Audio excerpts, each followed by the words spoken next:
प्रभु परमेश्वर का धन्यवाद हो आज के सुंदर दिन के लिए कि प्रभु ने फिर से हमें यह अवसर दिया कि हम उसकी आराधना अपने घरों में अपने परिवारों के साथ कर सकें।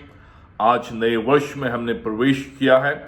आज नए वर्ष में मैं आप सबों को नए वर्ष की शुभकामनाएं देता हूं और यही प्रार्थना करता हूं कि ये वर्ष आप सबों के लिए आशीषमय रहे।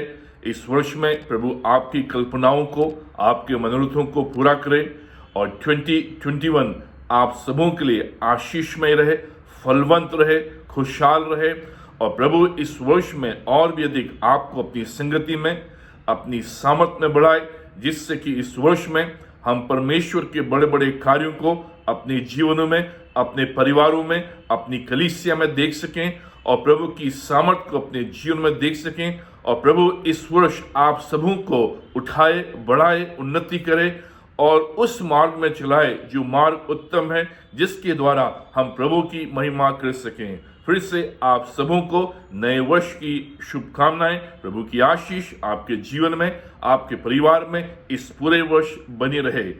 आज की आराधना में आप सबों का स्वागत है।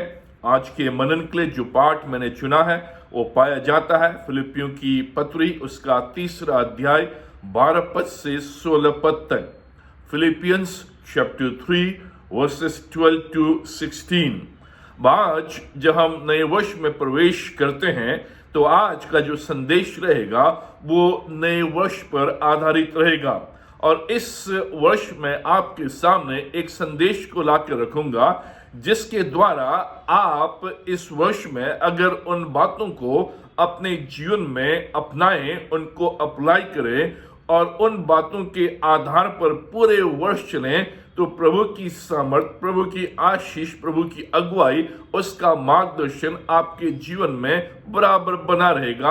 आप फलवंत और खुशहाली होंगे, प्रभु की असीम आशीष को प्राप्त करेंगे, उस आनंद को, शांति को जो प्रभु ने अपने लोगों के लिए कही है।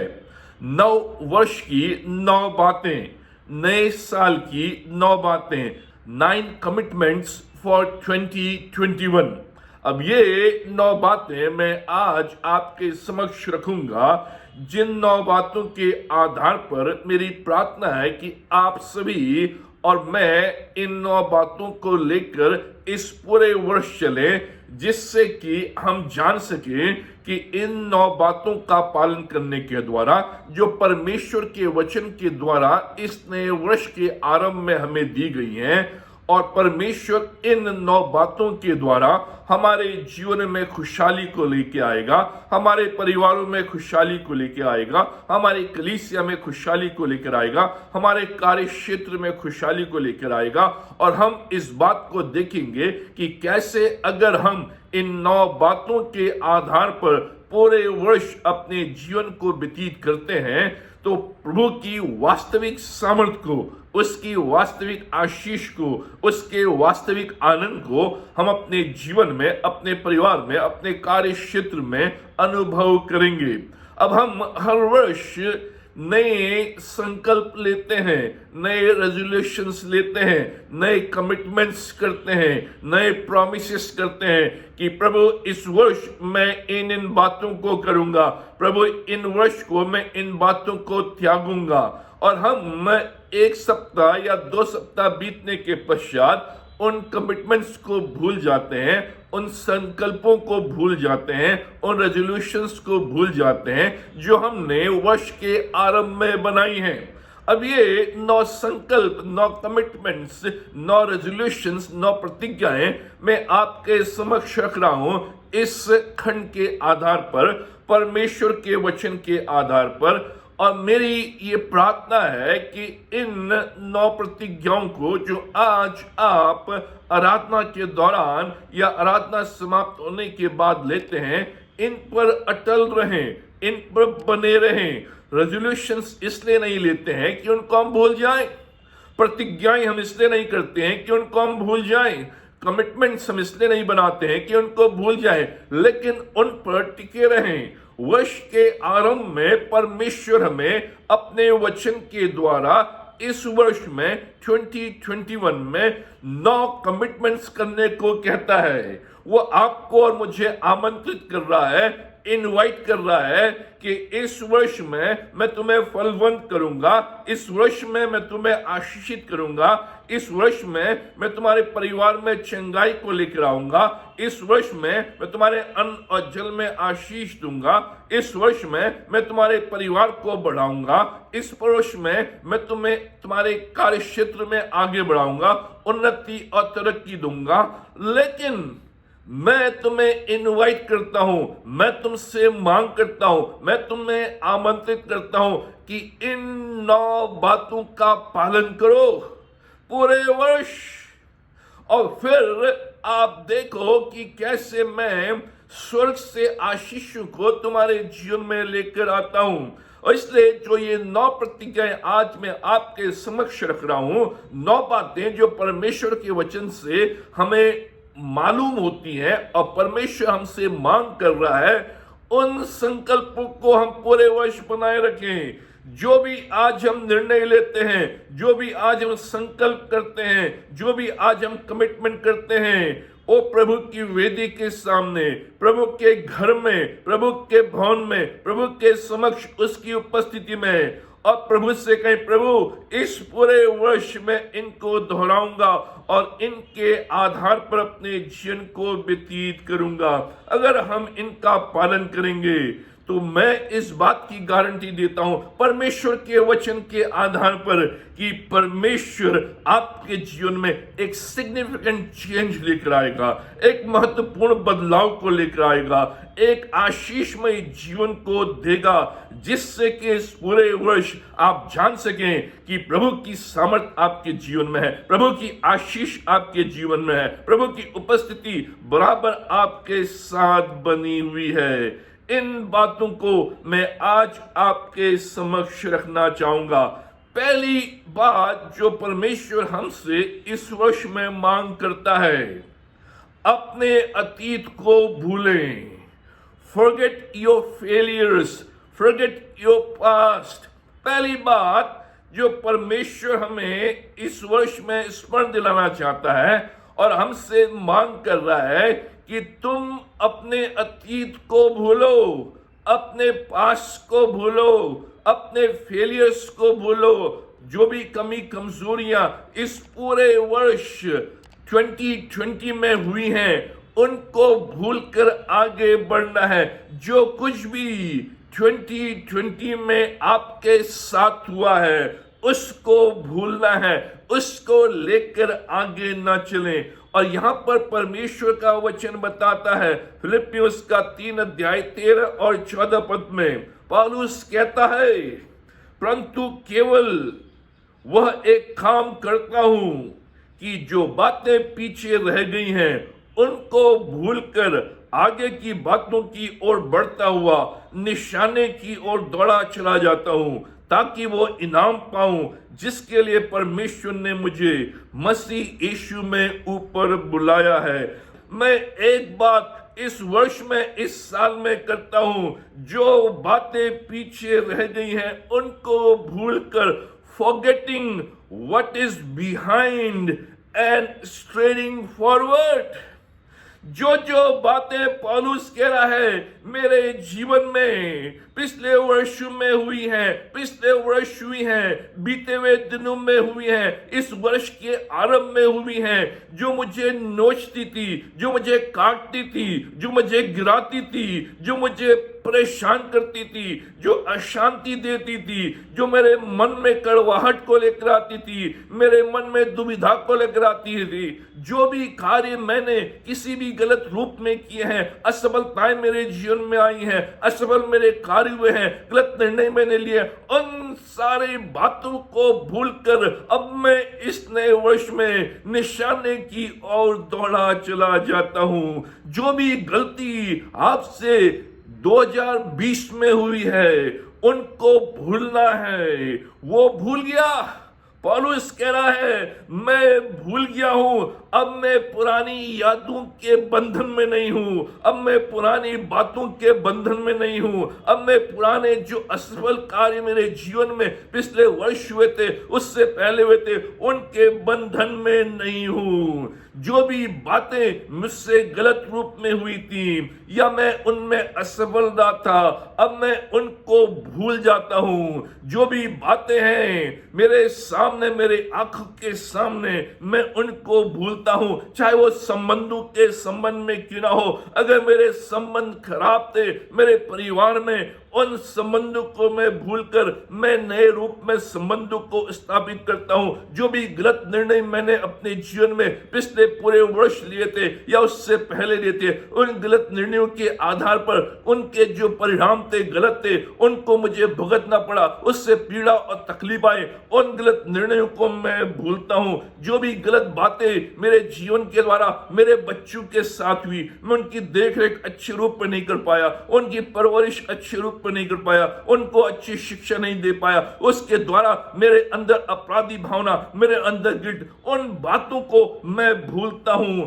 जो भी माँ बाप की आकांक्षाएं थी उनको मैं पूरा नहीं कर पाया। मेरे माँ बाप की मेरे लिए बड़ी बड़ी आकांक्षाएं थी, योजनाएं थी, बड़े ड्रीम्स थे, मैं उनको पूरा नहीं कर पाया। मैं उनको भूलता हूं और इस नए वर्ष में आगे की ओर बढ़ता हूं। कार्य क्षेत्र में मैं अच्छे रूप में कार्य नहीं कर पाया, पढ़ाई के क्षेत्र में मैं अच्छे रूप में पढ़ाई नहीं कर पाया, आत्मिक जीवन में मैं आगे नहीं बढ़ पाया और समय का मैंने ठीक से उपयोग नहीं किया। बेकार की बातों में मैं फंसा रहा। मैंने पिछला पूरा वर्ष बेकार में गंवाया। मेरे कार्य में, मेरे जीवन में, मेरे परिवार में अच्छी बातें नहीं हुई, जिसके द्वारा मैं पीड़ा में हूं, परेशानी में हूं, चिंता में। उन सारी बातों को भूलकर फॉरगेट योर पास्ट, अपने अतीत को भूले। पहली बात परमेश्वर आपसे मुझसे मांग करता है, जो कुछ भी मेरे जीवन में पिछले वर्ष में हुआ है उसको मैं यीशु मसीह के क्रूस में लाकर गाड़ देता हूं, उनको मैं भूल जाता हूं। अब मैं निशाने की ओर अच्छे रूप में आगे बढ़ता हूं। परमेश्वर का वचन कहता है, अतीत आपको दबाने ना पाए। जो भी आपका पास रहा है, जो भी आपका अतीत रहा है, जो भी आपके कड़वे अनुभव रहे हैं, जो भी आपके टूटे हुए संबंध रहे हुए, जो भी आपके असफल बातें रही हैं, वो आपको दबाने ना पाए, उनसे आप दबे ना रहें, उनके बोझ में ना रहें। मूसा जिसका अध्ययन कर रहे हैं, 40 वर्ष तक वो अपने अतीत में रहा। वो 40 वर्ष तक अपने पीछे वर्ष को, पीछे वाले दिनों को, पिछले दिनों को सोचता रहा, उन पर मनन करता रहा। अपने अतीत में मैंने मर्डर किया, मुझसे गलती हो गई, मैंने जो परमेश्वर ने कहा था वो नहीं किया, अपने लोगों की सहायता नहीं की, मुझसे भूल हुई, मैंने पाप किया, मैंने अपराध किया। 40 वर्ष तक अपने अतीत में रहा, इसलिए असफल रहा, इसलिए आगे नहीं बढ़ पाया। लेकिन उस झाड़ी के दर्शन में परमेश्वर ने कहा, मूसा अपने अतीत को भूल जा, मैंने तेरे सामने एक निशाना रखा है, अब तू उस निशाने की ओर बढ़। जो कुछ भी तेरे जीवन में हुआ है मैं तो भूल गया हूं, तू भी भूल जा।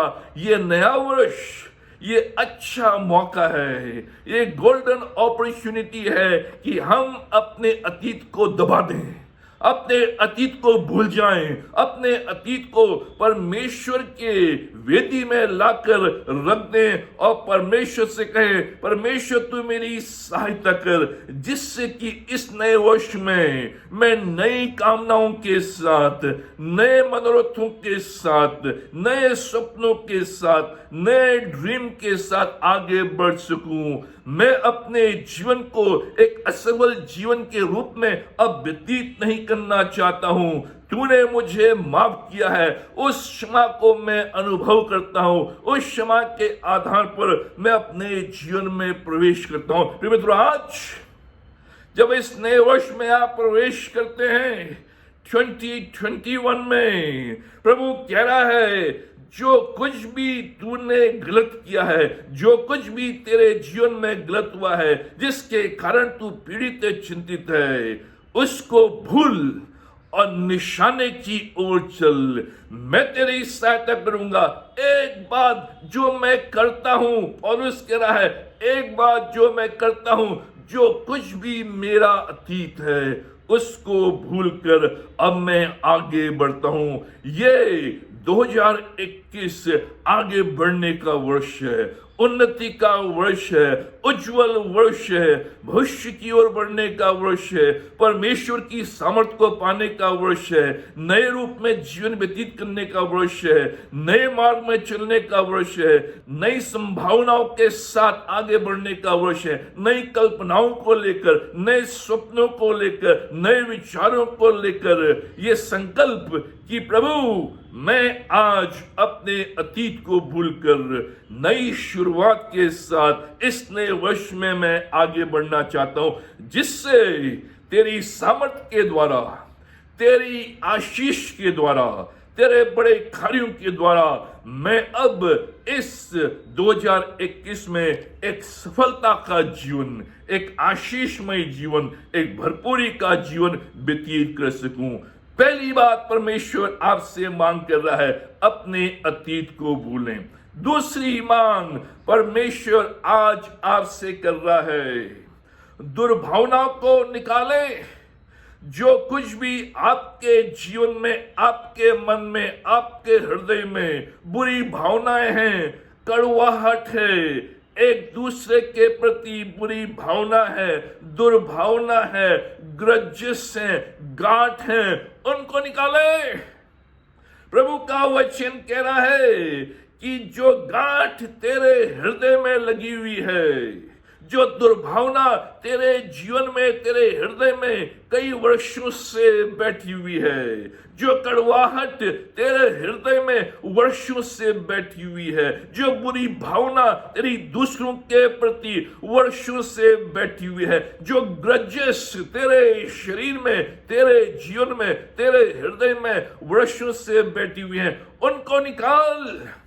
परमेश्वर का वचन कह रहा है 2021 में अपने मन से कड़वाहट को निकाल दे, दुर्भावना को निकाल दे, बुरी भावनाओं को निकाल दे, और जिसने भी तेरे विपरीत, तेरे विरोध कार्य किया है, जिसके कारण तेरे अंदर दुर्भावना उत्पन्न हो गई है, कड़वाहट उत्पन्न हो गई है, बुरी भावना उत्पन्न हो गई है, आज नए वर्ष के आरंभ में उस दुर्भावना को, उस कड़वाहट को जिस भी व्यक्ति के प्रति है, जिस भी परिवार के प्रति है, जिस भी समाज के प्रति है, जिन लोगों के प्रति है, उसको तू निकाल दे। परमेश्वर का वचन कहता है कुलुस्सियों का 3 अध्याय और उसके 13वें पद में, और यदि किसी को किसी पर दोष देने का कोई कारण हो तो एक दूसरे की सह लो और एक दूसरे के अपराध क्षमा करो। जैसे प्रभु ने तुम्हारे अपराध किए वैसे तुम भी करो। यहां पर परमेश्वर का वचन स्पष्ट कह रहा है, अगर किसी के ऊपर दोष देने का कोई भी कारण हो, उसको सह लो, एक दूसरे के अपराधों को क्षमा करो। जैसे प्रभु ने मेरे अपराध को क्षमा किया, मेरी गलती को क्षमा किया, मेरी बुराई को क्षमा किया, मैंने प्रभु को कोसा, मैंने प्रभु की बदनामी की, मैंने प्रभु के विषय में बुरी बुरी बातें की, फिर भी प्रभु ने मुझे क्षमा किया, प्रभु ने उस दुर्भावना को अपने मन से निकाल दिया, उस कड़वाहट को निकाल दिया। वही प्रभु आज आपसे और मुझसे कह रहा है। ये चुनौती वाले शब्द हैं जो प्रभु कह रहा है कि गांठ निकाल दे, गिव अप योर ग्रजेस। ये जो ग्रज है, ये जो दुर्भावना है, ये गांठ है, एक गहरी ठेस जो हृदय के अंदर पनपती रहती है, एक गांठ के रूप में बन जाती है, जिसे हम भूलना नहीं चाहते हैं, जिसे हम निकालना नहीं चाहते हैं। ये गांठ धीरे धीरे कैंसर का रूप ले लेती है। इसलिए डॉक्टर्स कहते हैं इससे पहले कि ये गांठ बढ़ जाए, कैंसर का रूप ले, इस गांठ को निकालना जरूरी है, इस गांठ का ऑपरेशन करना जरूरी है। तुम्हारे शरीर से इस गांठ को निकालना है। ये जो कड़वाहट है, ये जो दुर्भावना है, ये जो द्वेष है, न क्षमा करने की जो आत्मा है, न भूलने की जो आत्मा है, वो गांठ के रूप में अंदर बन जाती है और वो गांठ धीरे धीरे कैंसर के रूप में मेरे शरीर को, मेरी आत्मा को, मेरे मन मस्तिष्क को, मेरे विचारों को खा देती है और मुझे परमेश्वर से, परमेश्वर के प्रेम से, मनुष्यों के प्रेम से अलग कर देती है। ये हमारे व्यवहार को प्रभावित करती है। इसको निकालना आसान नहीं है, लेकिन प्रभु कह रहा है इस वर्ष के आरंभ में, मैं जानता हूं तेरे ऊपर पीड़ाएं आई हैं, मैं जानता हूं तेरे साथ अन्याय हुआ है, मैं जानता हूं तेरे लिए बुरी बुरी बातें कही गई हैं, मैं जानता हूं तेरे लिए बुरी बुरी बातें फैलाई गई हैं, झूठी बातें फैलाई गई हैं, लेकिन मैं तुझसे तेरे परिश्रम के लिए, तेरे आनंद के लिए, तेरी शांति के लिए, तेरी बढ़ोतरी के लिए ये मांग करता हूं, उन गांठों को निकाल दे जिससे तेरा भला हो, तेरी उन्नति हो। ये जो अनफॉरगिविंग स्पिरिट है, ये जो अनफॉरगिविंग एटीट्यूड है, ये जो अनफॉरगिविंग एक्शन है, इनको त्याग।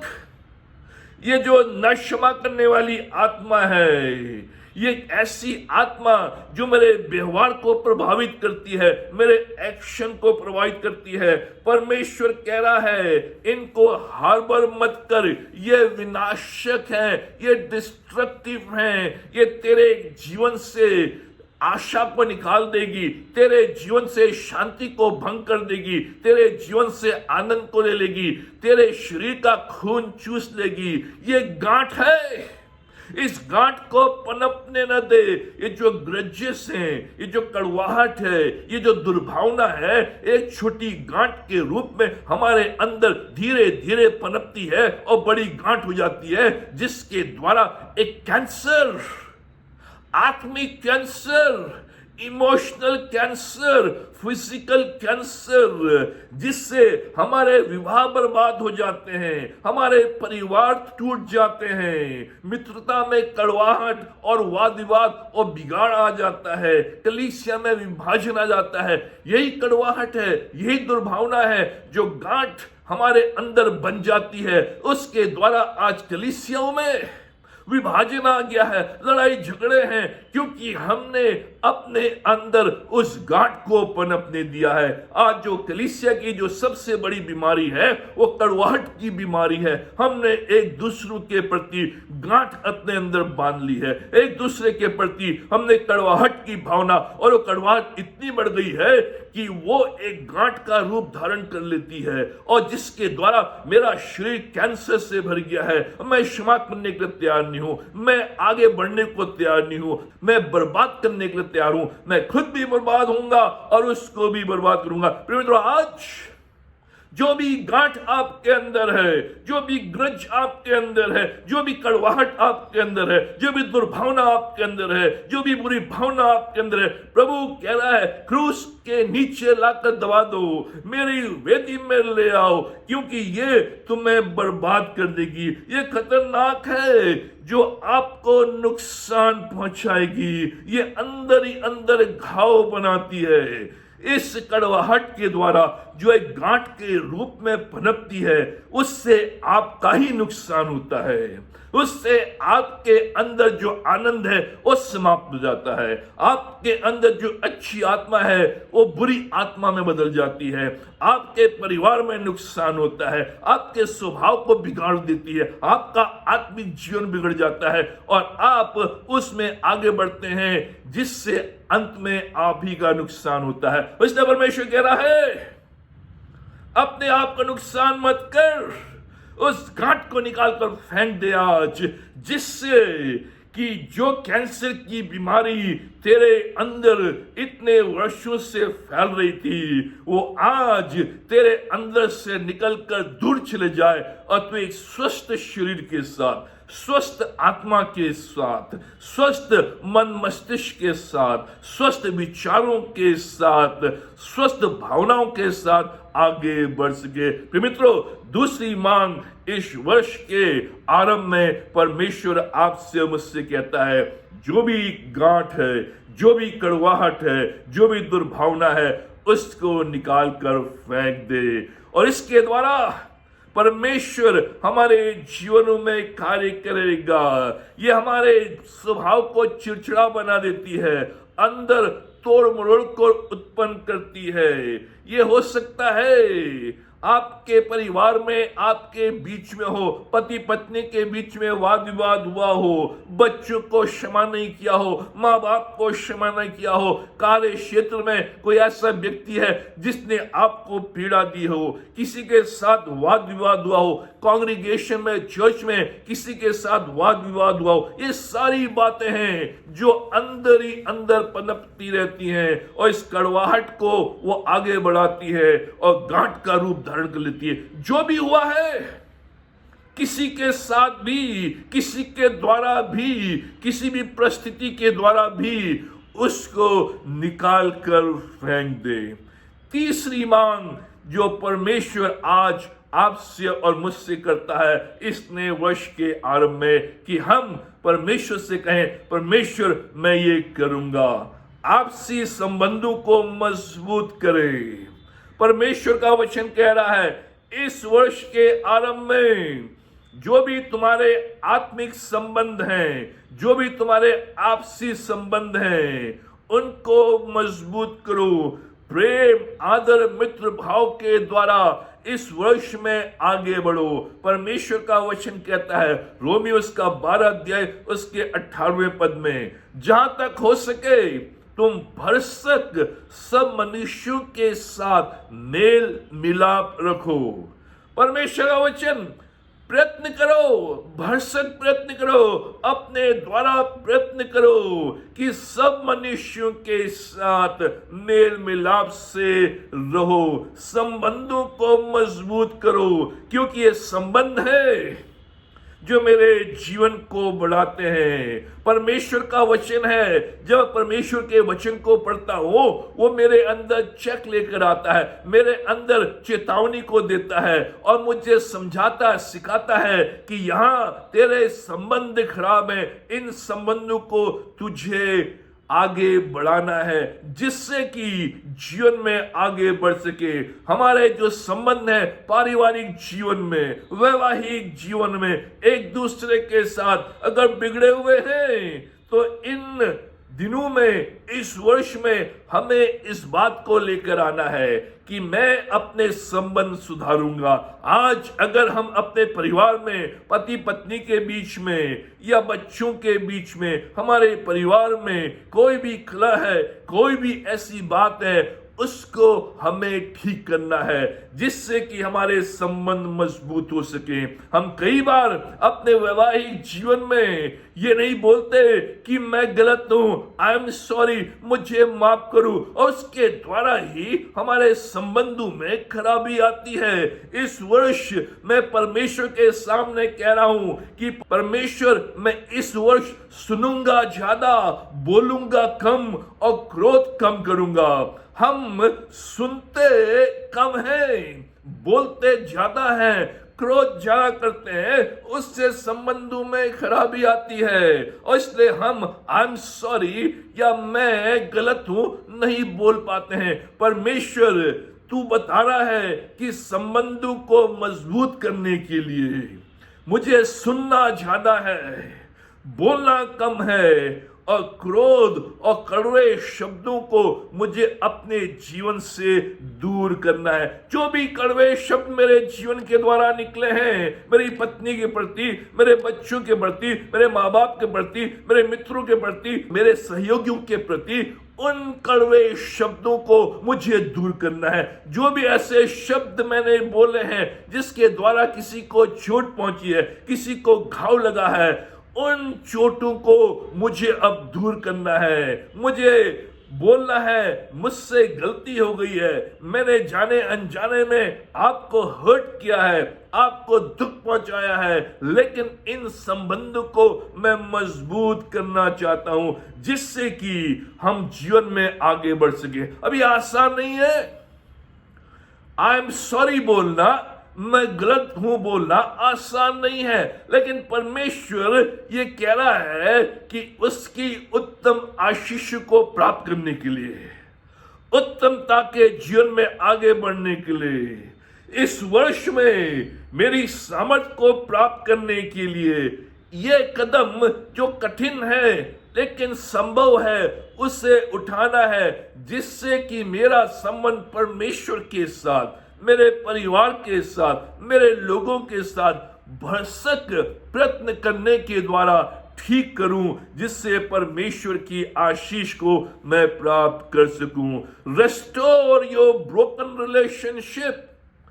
जो भी टूटे हुए संबंध हैं इस वर्ष में उनको रेस्टोर करें, उनको बनाएं, उनको पुनः स्थापित करें, जिससे हमारे परिवार में, हमारी कलीसिया में आनंद और शांति और प्रेम का वातावरण रहे और प्रभु की उपस्थिति बराबर बनी रहे। चौथी बात जो परमेश्वर हमसे इस वर्ष में मांग करता है, बुरी आदतों को अपनी पीठ दिखाएं। जो भी बैड हैबिट्स है, जो भी बुरी आदतें हैं जो पिछले वर्ष मेरे जीवन में आ गई, जिन आदतों से मैं परेशान हूं, मैं जानता हूं ये बुरी आदत है, मैं जानता हूं ये आदतें मुझे चोट पहुंचाती हैं, मैं जानता हूं ये आदतें मेरे परिवार को, मेरे सगे संबंधियों को, मेरे लोगों को चोट पहुंचाती हैं, दुख पहुंचाती हैं, और मैं जानता हूं कि मेरे लिए भी ठीक नहीं है, लेकिन अभी भी उन पुरानी आदतों में, उन बुरी आदतों में मैं बना हुआ हूं। इस वर्ष के आरंभ में परमेश्वर का वचन कह रहा है, उन सारी बुरी आदतों को, उन सारी बैड हैबिट्स को अपनी पीठ दिखाएं, उनको बाय बाय टाटा बोलें कि आज के बाद तुम्हारा मेरे साथ कोई संबंध नहीं, आज के बाद तुम मुझसे दूर हो, मेरी पीठ तुम देखोगे, अब मेरे सामने नहीं आओगे, अब मैं तुम्हारा प्रयोजन नहीं करूंगा। प्रिय मित्रों, आज बहुत से लोग बुरी बुरी आदतों के दास बन गए हैं, उस बुरी आदत के वो अधीन आ गए हैं और शैतान उनका मास्टर बन गया है, और शैतान उन बुरी आदतों के द्वारा, उन बुरे कार्यों के द्वारा उनको अपने वश में किए हुए है।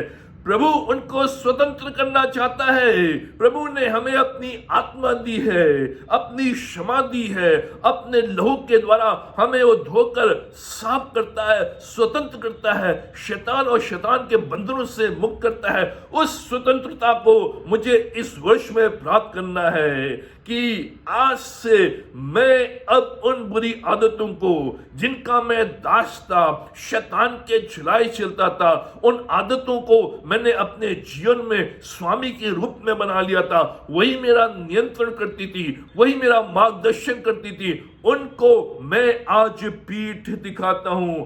इसलिए परमेश्वर का वचन कहता है रोमियो उसके 6 अध्याय में, हमारी बुरी आदतें हमें अपने नियंत्रण में ना करें, पाप के दास ना बने। रोमियो 6 अध्याय के दूसरे पद में लिखा है, हम जब पाप के लिए मर गए तो फिर आगे को उसमें कैसे जीवन व्यतीत करें। जबरदस्त परमेश्वर का वचन कह रहा है, मैं उन बुरी आदतों के लिए मर गया हूं, मैं उस पाप के लिए मर गया हूं, उस दासत्व के जीवन के लिए मर गया हूं, तो आगे को हम कैसे पाप में जीवन व्यतीत करें। 2020 में जो भी मुझसे हुआ है, मैं उन बातों के लिए मर गया हूं। अब मैं 2021 में उन आदतों के साथ, उन बातों के साथ जो मुझे पीड़ा देती थी, जो पापमय थी, जो बुरी थी, मैं इस वर्ष में प्रवेश नहीं करूंगा। आगे को उसमें क्यों जीवन व्यतीत करें। 2020 की बातें 2020 में दफन हो गई। अब 2021 में मैं नए जीवन के साथ, नई आदतों के साथ, नई उमंग के साथ, नई आशा के साथ परमेश्वर के पीछे चलूंगा, जिससे कि अब बुरी आदतें मुझे नियंत्रित ना कर सके, बुरी आदतें मुझे कंट्रोल ना कर सके। मैं उनके लिए मर गया हूं। ये बुरी आदतें कुछ भी हो सकती हैं। क्रोध के कंट्रोल में, क्रोध के वश में, उस क्रोध को टाटा गुड बाय कहें। अधिक बोलना, ये मेरी आदत थी जिससे मेरे घर में मेरे लोग और मेरे साथी परेशान थे।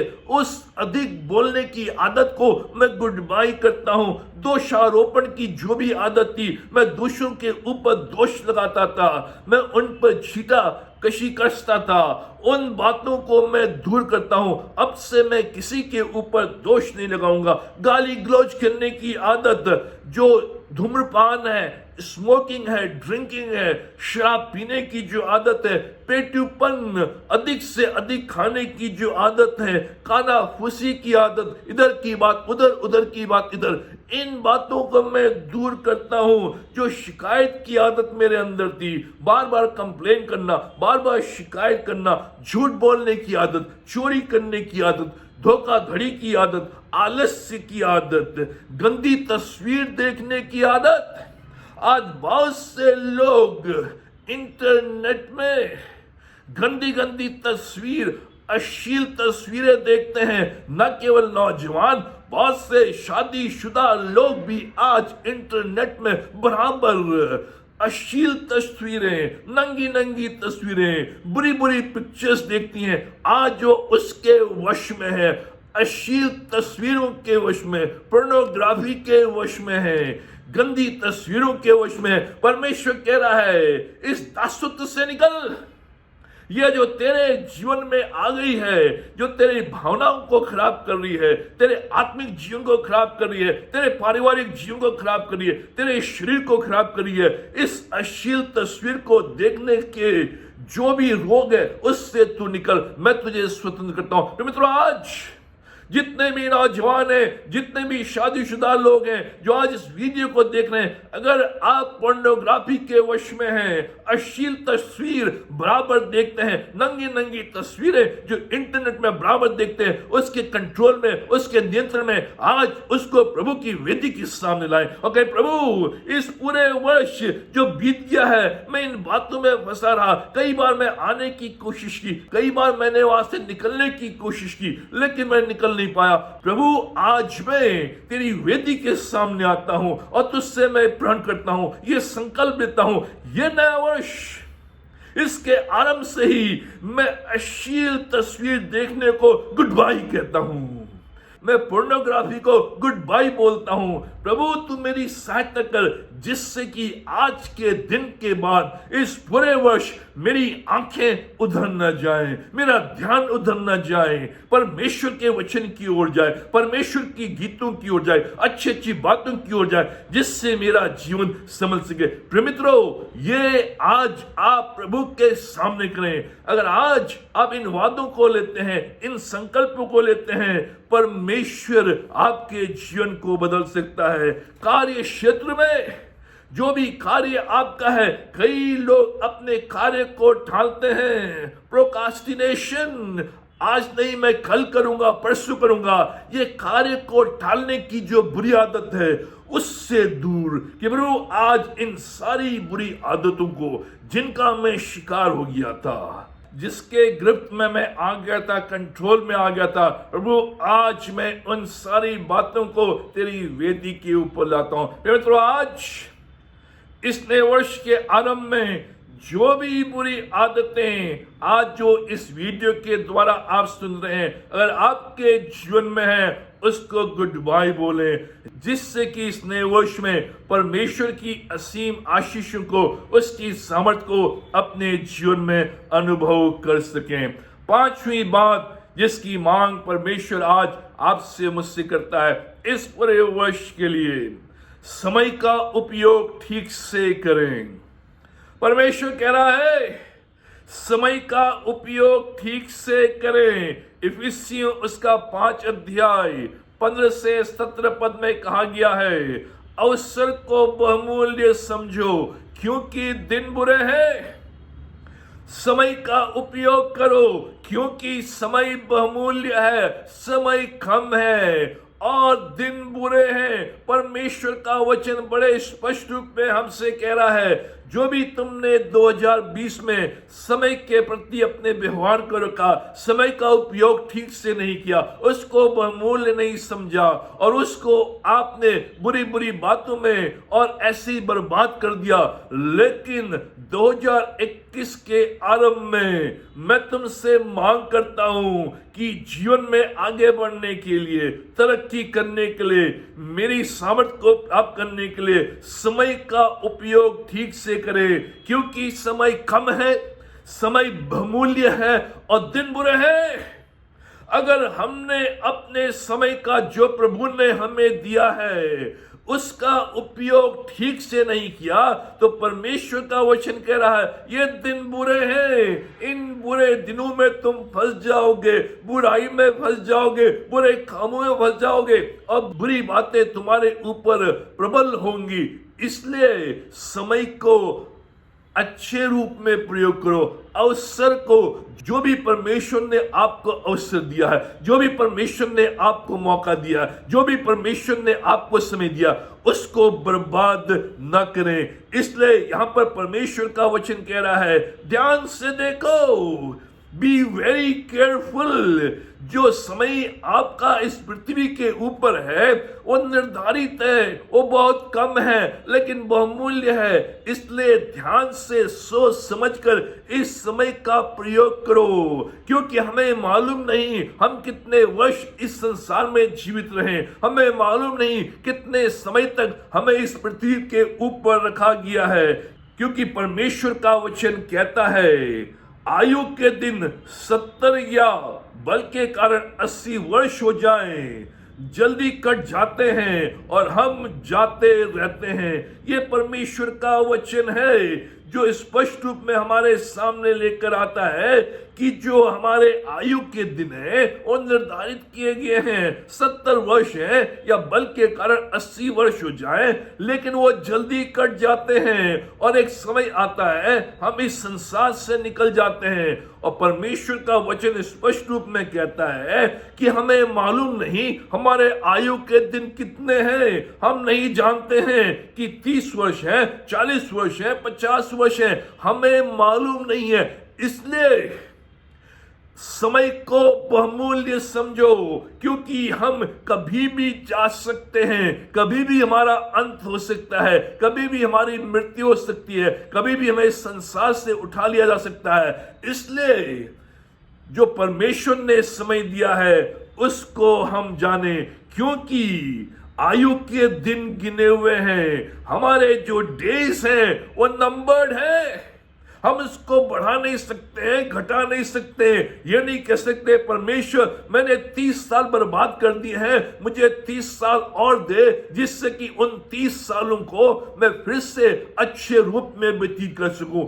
जो भी समय व्यतीत हो गया है उसको हम वापस ला नहीं सकते और हमारा जो समय है निर्धारित है, हमारी जो आयु है निर्धारित है और हमारे दिन इस पृथ्वी के ऊपर गिने हुए हैं। इसलिए परमेश्वर का वचन कहता है ध्यान से देखो, अवसर को बहुमूल्य समझो, क्योंकि दिन बुरे हैं। और शैतान का जो सबसे बड़ा हथियार है वो ये कि हमारे समय को चुराता है, हमें वो भिन्न भिन्न बातों में व्यस्त कर देता है जिससे कि हम समय का ठीक से उपयोग ना कर सकें।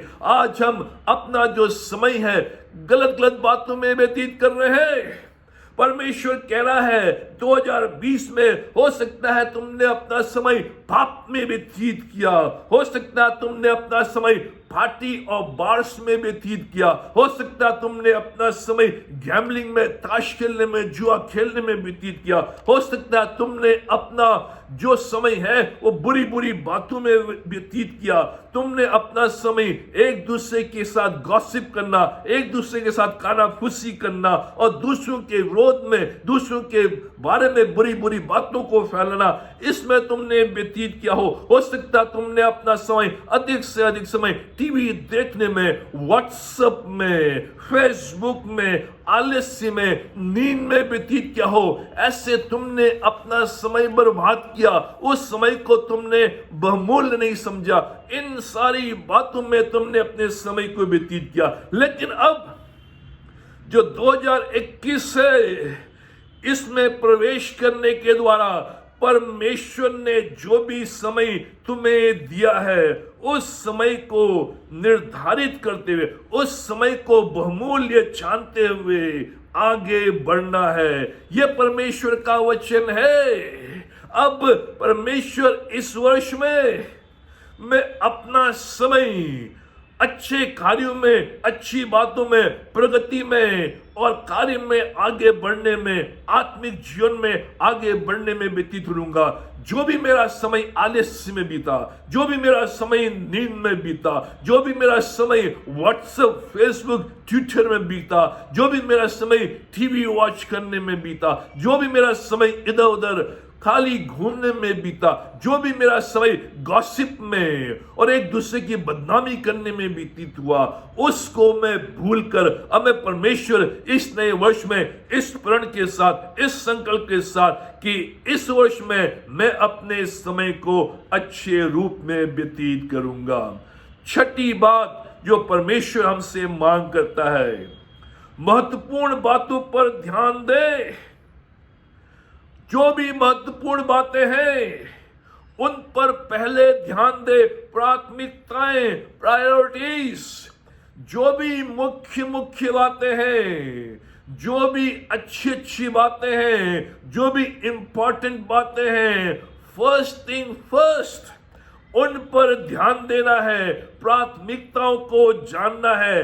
इसलिए परमेश्वर का वचन कहता है अवसर को बहुमूल्य समझो।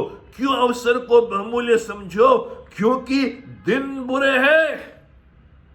ये पौलुस कह रहा है जो समय है उसको हमें बहुमूल्य समझना है, क्योंकि दिन बुरे हैं।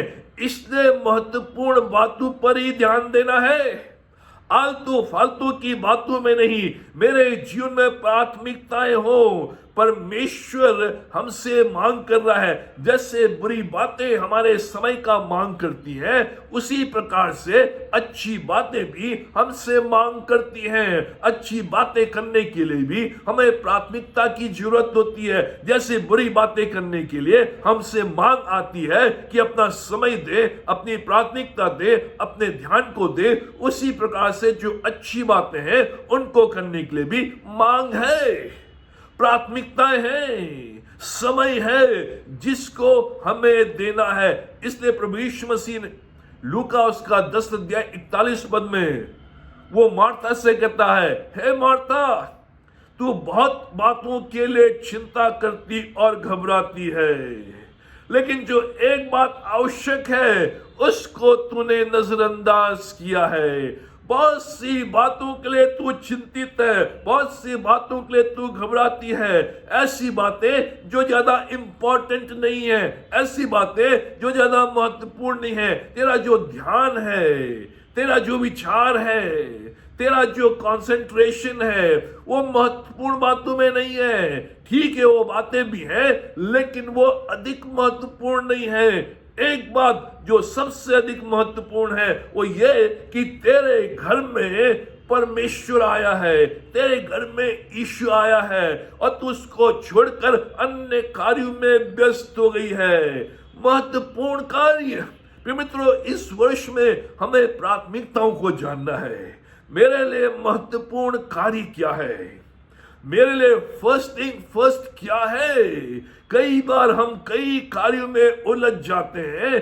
वो कार्य भी करने हैं, लेकिन वो उतने महत्वपूर्ण नहीं है जितने महत्वपूर्ण कार्य हमें करने चाहिए, जिन पर हमें ध्यान देना चाहिए। उन पर हम ध्यान नहीं दे रहे हैं, लेकिन उन पर ध्यान दे रहे हैं जो अधिक महत्वपूर्ण नहीं है। इसलिए परमेश्वर का वचन कहता है, अपने आप को उन साधारण बातों के द्वारा प्री ऑक्यूपाइड मत करो। अपने ध्यान को, अपने समय को, अपनी एनर्जी को, अपने ताकत को उन बातों पर जो अधिक महत्वपूर्ण नहीं है उन पर खर्च मत करो, क्योंकि दिन बुरे हैं। ये जान लो, ये पहचान लो और ये सीख लो कि महत्वपूर्ण बातें क्या हैं, तुम्हारे जीवन के लिए महत्वपूर्ण बातें क्या है, तुम्हारे परिवार के लिए महत्वपूर्ण बातें क्या है, तुम्हारे कार्य के लिए महत्वपूर्ण बातें क्या है, तुम्हारी कलीसिया के लिए महत्वपूर्ण बातें क्या है, उन पर ध्यान दो।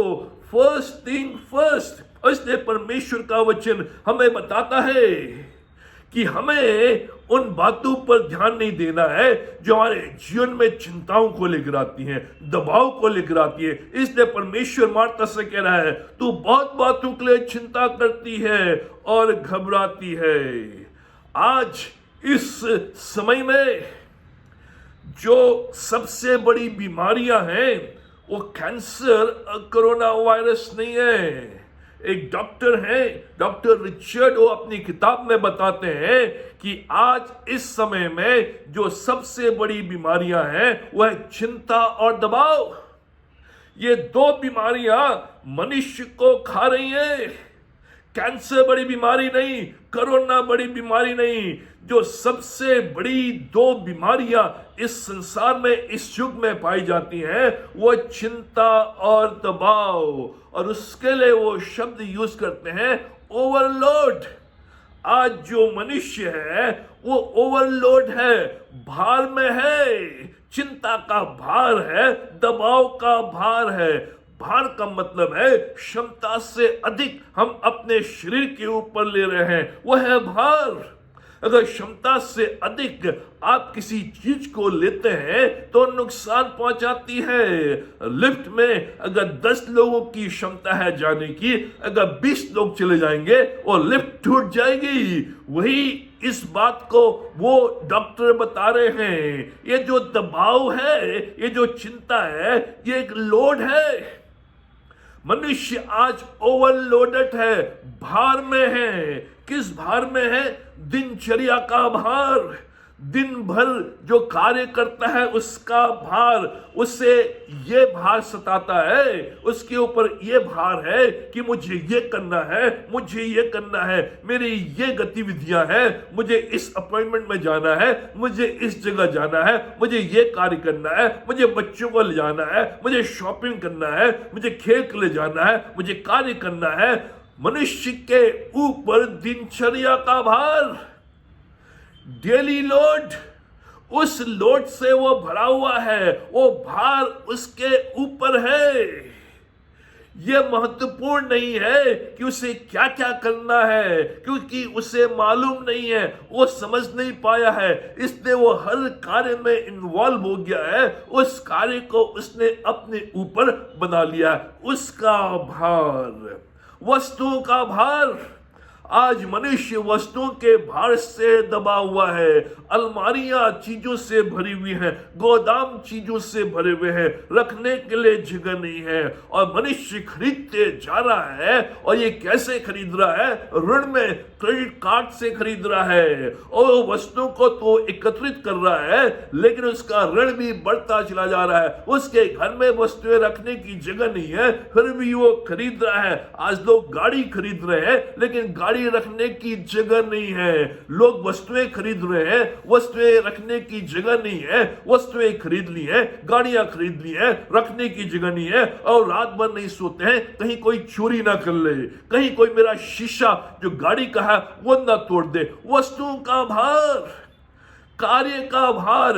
मनुष्य आज कार्य के भार से दबा हुआ है। वो सुबह सुबह उठता है और जो ट्रैफिक है उसको फाइट करता है, उस स्थान में जाता है जहां कार्य का जो माहौल है वो अच्छा नहीं है, वातावरण अच्छा नहीं है, वहां पर कार्य करता है, कार्य के बोझ से दबा हुआ है। उससे उस कार्य को करना है, क्योंकि जो वस्तुएं उसने खरीदी है उनका बिल देना है। इसलिए सुबह से लेकर रात तक उस कार्य के बोझ में दबा हुआ है, भागता दौड़ता फिरता है, वो बोझ उसके ऊपर है। सूचनाओं का भार, इंफॉर्मेशन ओवरलोड, आज हम इंटरनेट के जमाने में हैं। इंफॉर्मेशन सुपर हाईवे, हर तरह की सूचनाओं से हम घिरे हुए हैं। हमें इंटरनेट के द्वारा मिलती है, फेसबुक के द्वारा मिलती है, व्हाट्सएप के द्वारा मिलती है, ट्विटर के द्वारा मिलती है, इंस्टाग्राम के द्वारा मिलती है, टीवी के द्वारा मिलती है, पेपर के द्वारा मिलती है। अपने कार्य में आगे बढ़ने के लिए मुझे कई आर्टिकल्स पढ़ने पड़ते हैं, कई किताबें पढ़नी पड़ती हैं, कई सूचनाओं को लेना पड़ता है। उन सूचनाओं के भार से दबा हुआ है, उन सूचनाओं को वो अपने अंदर ले नहीं पाता है, लेकिन उसे लेना है। आज मनुष्य इन दबाव में, इस लोड में वो घिरा हुआ है, इस भार में वो दबा हुआ है। इसलिए चिंता और दबाव, क्योंकि ओवरलोडेड है।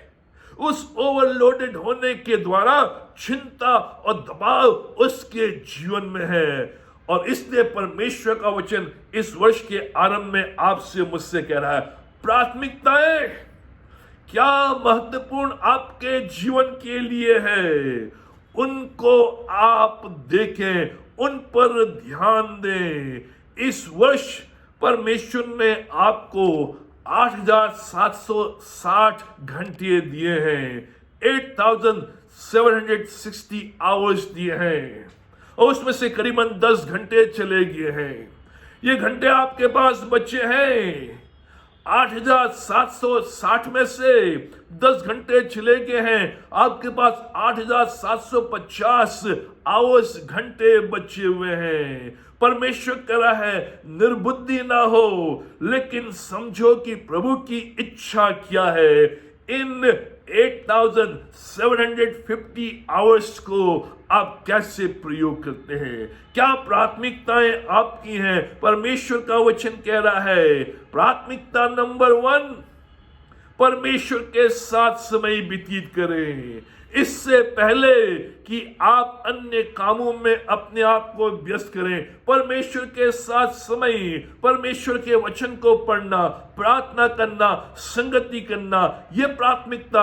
अगर आप परमेश्वर के साथ अपने दिन को आरंभ करते हैं, आपका जीवन, आपका समय अच्छे रूप में व्यतीत होगा। अपने परिवार के साथ समय व्यतीत करें, अपने बच्चों के साथ समय व्यतीत करें। यह है प्राथमिकता नंबर 2, कि मुझे परमेश्वर के साथ समय व्यतीत करने के साथ साथ अपने परिवार के साथ समय व्यतीत करना। परिवार मेरी प्राथमिकता है। अपने कार्य क्षेत्र में मुझे सफलता के साथ कार्य करना है, एक अच्छे कार्यकर्ता के रूप में, एक ऑनेस्ट वर्कर के रूप में, एक सफल कार्यकर्ता के रूप में, क्योंकि परमेश्वर हमसे कार्य क्षेत्र में भी एक ऑनेस्टी की मांग करता है, ताकि हमारे कार्य क्षेत्र में भी परमेश्वर को आदर मिले। कैसे परमेश्वर का कार्य मैं अपने जीवन के द्वारा करता हूं, अपने कार्य क्षेत्र में, चाहे कोई भी कार्य क्षेत्र क्यों ना हो, वहां पर मेरे कार्य के द्वारा, मेरे 100% परिश्रम के द्वारा परमेश्वर को आदर मिले। यह है मेरे जीवन की प्राथमिकताएं। परमेश्वर के साथ समय, परिवार के साथ समय, अपने कार्य क्षेत्र में मजबूती के साथ, ऑनेस्टी के साथ, परिश्रम के साथ अपना 100% देते हुए प्रभु का आदर, प्रभु की महिमा उस कार्य क्षेत्र में। ऐसा ना हो कि 2021 के अंत में आते आते मुझे पछतावा हो, मुझे दुख हो कि मैं वो कार्य नहीं कर पाया जो मुझे करना था, या मुझे चिंता कि भविष्य में मेरा क्या होगा। मनुष्य इन दोनों के बीच में है। अतीत को वो भूल नहीं पाता है कि मैंने पिछले वर्ष अपना कार्य ठीक से नहीं किया। वो अतीत का पछतावा और भविष्य की चिंता कि भविष्य में मेरा क्या होगा, और अतीत और भविष्य के बीच में जो वर्तमान है, उस वर्तमान के आनंद को खो देता है। क्योंकि जो अतीत है, जो बीत गया है, उसका पछतावा मुझे रहता है कि मैंने ठीक से अपने कार्य नहीं किए, अपना समय व्यतीत नहीं किया, और मैं भविष्य की चिंता कर रहा हूं कि भविष्य में क्या होगा। लेकिन जो वर्तमान है, उस वर्तमान में मैं काम नहीं कर रहा हूं, उस वर्तमान का आनंद मेरे जीवन से चला गया। आज इस दिन प्रभु से प्रार्थना करें, प्रभु जो वर्तमान तूने मुझे दिया है, जो 2021 तूने मुझे दिया है, जो तूने मुझे लगभग 8,750 या 60 घंटे दिए हैं, इस वर्ष में बुद्धिमानी के साथ समय को बहुमूल्य जानते हुए, प्राथमिकताओं को सामने रखते हुए मैं अपने समय का प्रयोग करूं, जिससे कि जीवन में आगे बढ़ सकूं। सातवीं बात जिसकी मांग प्रभु आज हमसे कहता है, फेसबुक या व्हाट्सएप चेक करने से पहले अपने प्रभु से मुलाकात करें। आज जब इस नए वर्ष में आप प्रवेश करते हैं, प्रभु से ये प्रण करें, ये संकल्प लें, प्रभु आज तक मैं, पिछले वर्ष तक मैं जैसे सुबह उठता था सबसे पहले अपना व्हाट्सएप चेक करता था, अपना फेसबुक चेक करता था, अपना ट्विटर चेक करता था, और उसके बाद जब समय मिलता था फिर मैं तुझसे मुलाकात करता था। लेकिन इस वर्ष के आरंभ में प्रभु कह रहा है, सबसे पहले मुझसे मुलाकात करो।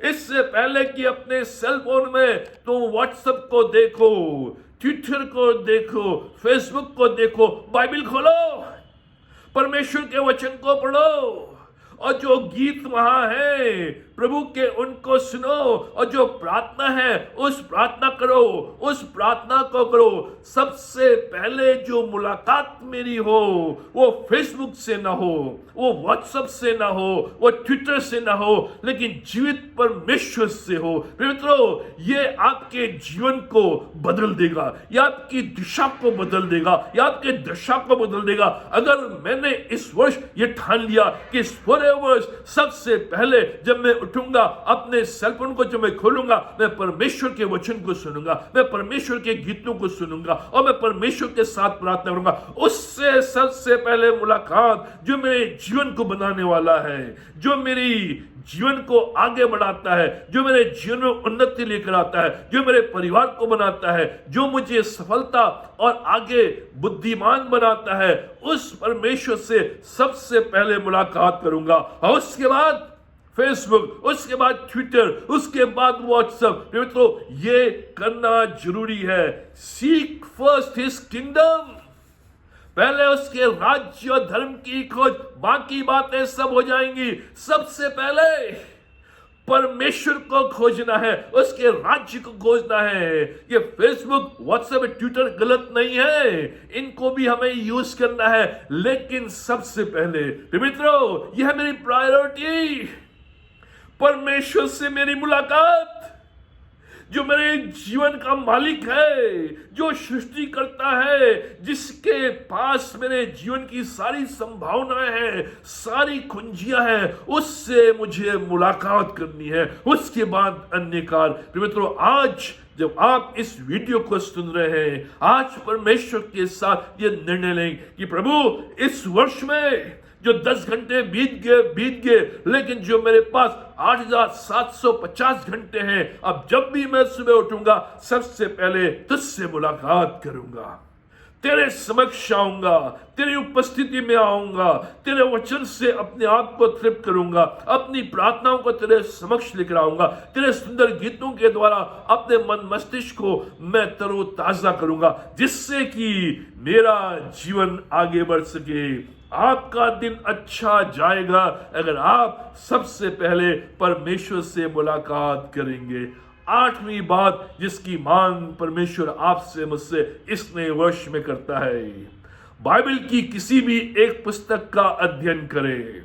आपने बाइबल पढ़ी हो, पूरी बाइबल आपने पढ़ ली हो, लेकिन इस वर्ष आरंभ में इस बात का निर्णय लें कि प्रभु, मैं एक पुस्तक को तेरे वचन से चुनूंगा, और उस पुस्तक को मैं गहराई के साथ धीरे धीरे आत्मा में होकर, तेरी सामर्थ को प्राप्त करके, तेरी बुद्धि को प्राप्त करके, इस पुस्तक को मैं अच्छे रूप में अध्ययन करूंगा, ताकि इस पुस्तक की जो भी बातें हैं उनको मैं सीख सकूं। मित्र, हमें परमेश्वर के वचन को गहराई से पढ़ना है, गहराई से अध्ययन करना है। केवल बाइबल पढ़कर हमें संतुष्ट नहीं हो जाना है। बहुत से लोग बाइबल पढ़ते हैं, समझ नहीं पाते हैं और कहते हैं मेरे समझ में नहीं आता। इसलिए नहीं आता है क्योंकि हम उस पुस्तक को बार बार नहीं पढ़ते हैं। कोई भी एक पुस्तक ले और उस पुस्तक को पूरे वर्ष पढ़े। अगर आपने एक दिन में एक अध्याय लिया है, उस अध्याय को 20 बार पढ़े, उस अध्याय को बार बार पढ़े, धीरे से पढ़े, ध्यानपूर्वक पढ़े और परमेश्वर सामर्थ मांगे, बुद्धि मांगे कि परमेश्वर इसमें क्या वचन है, इससे तू मुझे क्या सिखाना चाहता है।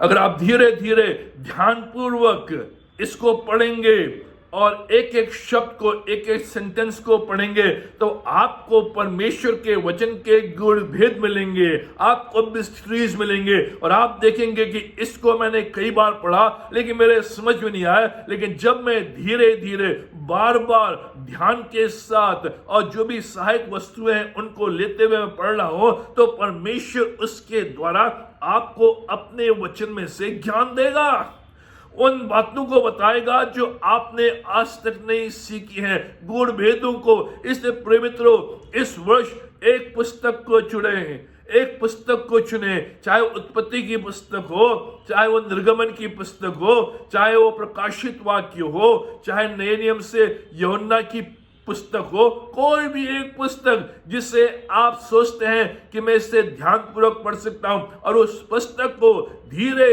धीरे ध्यान के साथ आत्मा में होकर प्रभु से प्रार्थना करके उससे पढ़ें और उसमें से बातों को लें। प्रभु आपको इस वर्ष अपने वचन के द्वारा उन बातों को बताएगा जो आपने पहले कभी नहीं सीखी थी। परमेश्वर का वचन ज्ञानवर्धक है। परमेश्वर के वचन में जितना भी हम गहराई से जाएंगे उतना कम है, उतना अधिक हमें उससे मिलता है। इसलिए पूरी बाइबल तो आपने पढ़ ली, ठीक है, लेकिन एक एक पुस्तक को लें और ध्यान से पढ़ें। और इस वर्ष के अंत में जब आप उस पुस्तक को पढ़कर उसमें से कई बातों को लेकर आते हैं, तो आप देखेंगे कैसे परमेश्वर ने उस पुस्तक के द्वारा आपको आशीषित किया है। 9वीं और अंतिम बात, रविवार की आराधना में बराबर हिस्सा लें। ये प्रभु से मांगे, प्रभु आपसे मांग कर रहा है, लेकिन प्रभु से मांगे कि प्रभु तू मुझे हिम्मत दे, तू मुझे साहस दे, जिससे कि मैं इस पूरे वर्ष जो संडे की आराधना है उसमें मैं बराबर हिस्सा लूं। मित्रों, हमने संडे की आराधना को त्याग दिया है।